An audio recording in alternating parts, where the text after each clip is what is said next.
Leş, qan, donuz əti, Allahdan başqasının adı ilə kəsilmiş, boğulmuş, döyülüb öldürülmüş, hündür bir yerdən yıxılıb gəbərmiş, buynuzlanıb öldürülmüş, yırtıcı heyvan tərəfindən parçalanıb yeyilmiş, ölməmiş kəsdikləriniz istisnadır.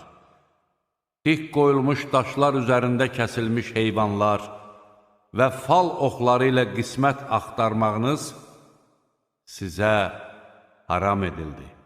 Bunlar günahdır.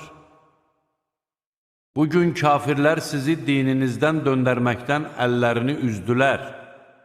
Onlardan qorxmayın, məndən qorxun. Bugün dininizi sizin üçün kamil etdim. Sizə olan neymətimi tamamladım və bir din olaraq sizin üçün İslamı bəyənib seçdim. Hər kəs günaha meyl etməyərək, aclıq üzündən haram olanlardan istifadə etməyə məcbur olarsa, bilsin ki, Allah bağışlayandır.